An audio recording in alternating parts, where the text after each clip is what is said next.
غیرہ گناہوں میں سے ایک گناہ النیاحہ، جب کوئی شخص فوت ہو جائے تو نوحے کرنا، یہ بالخصوص عورتوں میں ہے، مردوں میں بھی پایا جاتا ہے لیکن زیادہ تر یہ بیماری عورتوں میں۔ کوئی کہتا ہے اللہ تجھے ترس نہ آیا، یہ جملہ تو خیر کفر ہے، اگر کسی نے کہا تو اس کو تجدید ایمان لازم ہے۔ جب کوئی دکھ پہنچے تو ظاہر ہے اسلام دین فطرت ہے، اسلام یہ نہیں کہتا کہ تم اظہار غم نہ کرو، لیکن اظہار غم کے 4 طریقے ہیں: دل کا غم، آنکھوں کا غم، زبان کا غم، ہاتھوں کا غم۔ دل کا غم کیا ہے؟ کہ دل دکھ سے بھر جائے۔ آنکھوں کا کیا غم ہے؟ آنسو بہائیں۔ زبان کا کیا غم ہے؟ کہ بابیلا کیا جائے۔ اور ہاتھوں کا غم کیا ہے؟ کہ گریبان نوچا جائے، منہ پہ تھپڑ مارے جائیں، بال کھینچے جائیں۔ پہلے 2 غم رحمان کی طرف سے اور دوسرے 2 شیطان کی طرف سے۔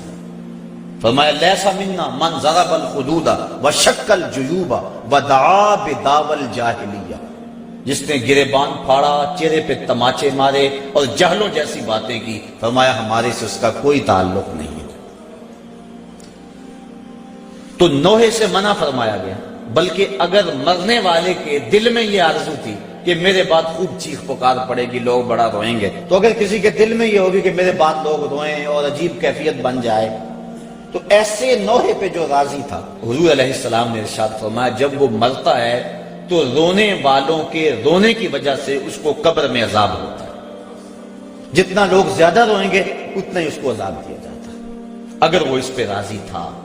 لیکن اگر راضی نہیں تھا تو علماء نے تعبیر کی ہے کہ جو رونے والوں کا عذاب اہل قبور کو ہوتا ہے تو وہ انہی پر ہے، جو نہیں راضی تھے ان پر نہیں ہے، تو نوحے سے منع کر دیا گیا۔ باقی آنکھوں سے آنسو بہائے جا سکتے ہیں، بلکہ وہ اظہار محبت ہے۔ جب حضور کا بیٹا انتقال کر گیا، شہزادہ رسول حضرت ابراہیم علیہ السلام، تو حضور تشریف لائے، سرہانے پہ بیٹھے، بیٹے کی پیشانی پہ ہاتھ رکھا، وَأَيْنَ رَسُولِ اللَّهِ قَدْمَعَانِ، حضور کی آنکھوں سے آنسو جاری تھے، اور حضور نے زبان سے کیا کہا بیٹا ابراہیم آنکھیں رو رہی ہیں، دل غم زدہ ہے، لیکن زبان سے وہی کہوں گا جس سے رب راضی ہوگا، زبان سے ایسا جملہ نہیں نکالوں گا جس سے میرا رب ناراض ہو جائے۔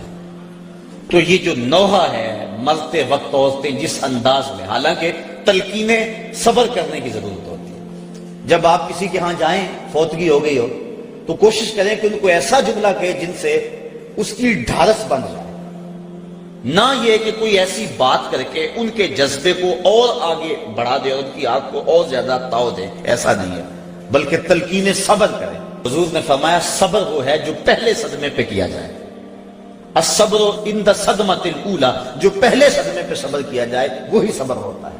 جب آہستہ آہستہ دکھ آتے جاتے ہیں تو انسان عادی بن جاتا ہے، تو جب تکلیف پہنچتی ہے تو اس وقت مومن کیا کہتا ہے؟ انا للہ و انا الیہ راجعون۔ اور علماء نے یہ بھی لکھا ہے کہ صبر کی تعریف یہ ہے کہ معمولات عبادت کا نہ ہو، جو ایسا کرے وہ صابر ہے۔ یہ نہیں ہے کہ تکلیف آ گئی تو اب نماز بھی جاتی رہے، نہیں، وہ معمولات اپنے معمول پہ جاری رہے۔ حضرت سری سختی رضی اللہ تعالیٰ عنہ کا بیٹا فوت ہو گیا، جوان سال، تدفین و تجہیز تکفین میں لگے رہے، ایک نماز قضا ہو گئی۔ بعد میں لوگ آپ سے تعزیت کرنے آتے رہے، افسوس کرنے آتے رہے، تو جب آپ نے شام کو اٹھتے ہوئے چٹائی اٹھائی، فرمایا کیسا دور آ گیا، میرا بیٹا فوت ہو گیا ہے، سارے شہر نے آ کے افسوس کیا ہے، اور میری نماز فوت ہوئی ہے، کسی ایک نے بھی نہیں پوچھا ہے۔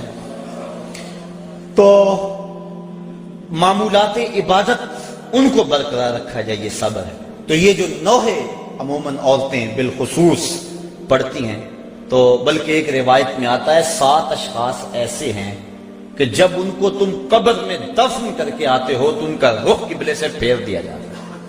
فرمایا فَاذْهَبُوا وَانْبُشُوا قُبُورَكُمْ، جاؤ جا کے ان کی قبریں اکھیڑ کے دیکھ لو، اگر ایسا نہ پاؤ تو پھر مجھے آ کے کہنا کہ میں نے کیا کہا تھا۔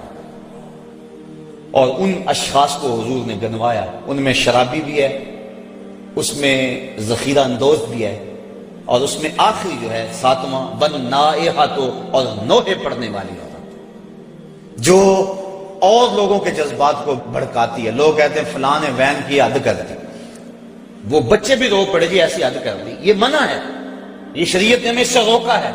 تلقین صبر کیا جائے، مرنے والے کے لیے دعا کی جائے اور اللہ سے رحمت کی امید رکھی جائے اور انا للہ و انا الیہ راجعون پڑھا جائے۔ ہاں آنکھوں سے آنسو بہیں، دل غم زدہ ہو، ظاہر ہے جس کا گھر کا چراغ بجھ گیا اس کو سکون تو نہیں ہوگا، جس کا بھائی چلا گیا کمر تو ٹوٹ گئی اس کی، جس کا شوہر چلا گیا زندگی اجاڑ ہو گئی، جس کا بیٹا چلا گیا اس کا تو کلیجہ کٹ گیا، دکھ تو بڑا ہے لیکن امتحان بھی ہے، اور مومن جب مصیبت پہ صبر کرتا ہے اللہ اس کو اجر